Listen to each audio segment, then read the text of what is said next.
Good morning from Bjelasnica. This is the Olympic Mountain. We stopped here for a few days just because we're kind of in between going from Jajce to Prijedor. In Prijedor, we're staying at my kind of family apartment. There's no Wi-Fi since no one really lives there. And since it is like kind of a work week, we're staying here just because we rented a apartment that has Wi-Fi, and we're planning on coming up here anyways. So we were already kind of doing like a weird journey where we went from Sarajevo up to Jajce, then we went back to Bjelašnica, and we're gonna go back up to Prijedor, and then we're gonna go back down Sarajevo. But I love driving. I love exploring Bosnia. It's all within like 2-3 hours anyways. This is gonna be the furthest drive from Bjelašnica to Prijedor, which is maybe 4 hours.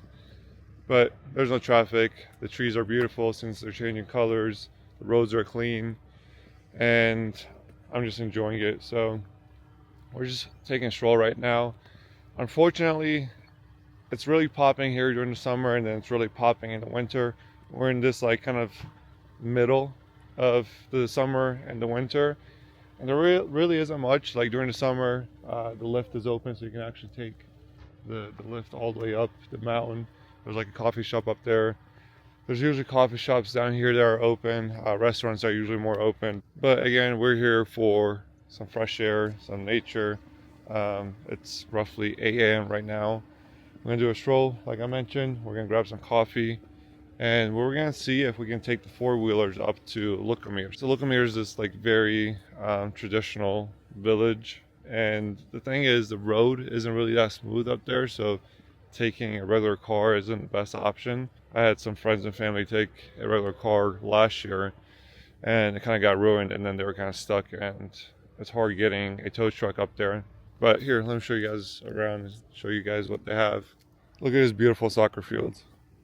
One goal there, two mini goals over there. I appreciate soccer fields because as I was growing up in Jacksonville, I used to play with my friends, and you always find these like ratchet like fields where maybe there's just some grass and you bring your own goals and stuff like that, then you usually get kicked out because it's private property. Imagine having something like this that was just like open and you can just come and play. But usually there's like coffee shops and little dessert places right there. That's the lift that takes you all the way up the mountain. Our condo slash Airbnb is in that building right there. You can't really see it because of the sun. Last winter we actually chilled and stayed in Han, which is a beautiful hotel here. That's when we were here in February, and we actually ended up skiing. Things like I haven't skied in a while, so I was like, I got this. Like I'm gonna kill it. And we went up the mountain, and it wasn't good. And we ended up actually taking the same slopes that the 4 or 5 year olds were taking. Literally, like they're going down the slope, and we're kind of going down with them. But it is what it is. We still skied.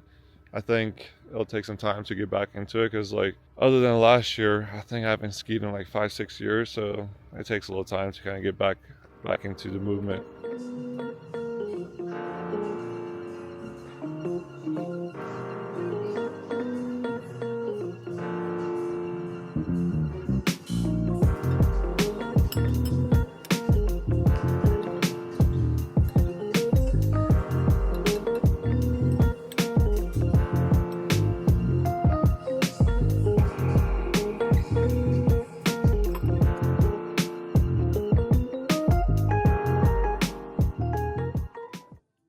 All right, let's get some food for the Airbnb.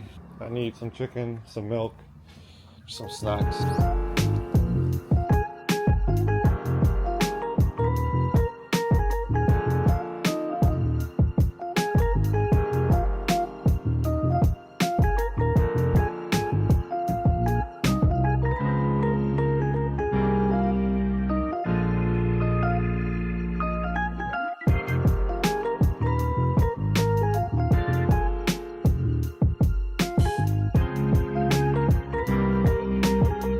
So all that was 60 maraka, which is roughly 40 US dollars.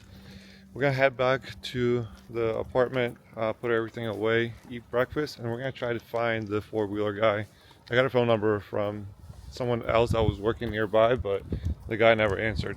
That's the only thing with like Bosnia, like nothing's like done correctly. Like if someone doesn't feel like working, they don't show up. If it says they open up at 9, they could come at 10. Like you can't really like rely on like the systems here, and everyone kind of does whatever they want.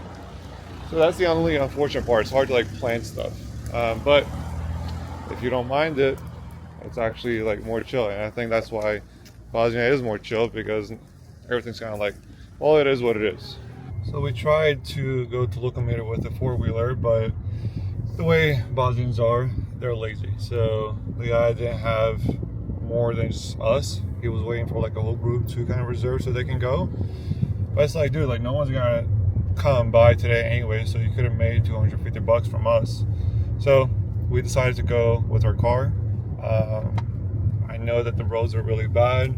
Like I said before, we had friends that kind of got stuck and the tow truck didn't want to come and pick them up because it's not really a smooth road. Like no one wants to risk their car or anything getting stuck out there. So we'll take you guys on the adventure with us and let's see if we can make it to Lukomir.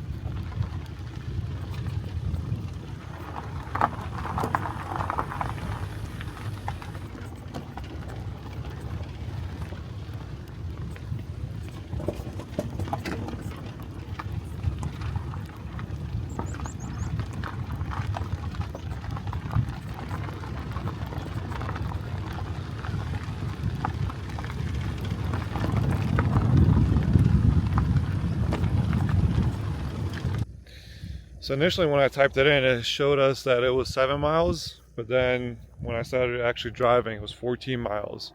And it was nice for the first 10 minutes, and now we're hitting the gravel and it's pretty rough. So you guys can see it's just like endless. And we have another 6 miles, but we can't drive more than like 10 miles an hour.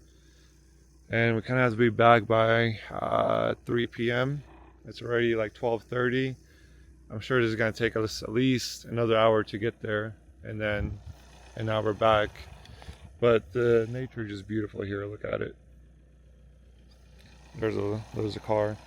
If I just had a higher car, it would be nice, but my concern is that it's going to get worse and worse going down, which is kind of unfortunate. I really wanted to go and see it, but sometimes I kind of have this goal and I set the goal and I want to like hit the goal, and it ends up being a bigger headache than just saying it is what it is.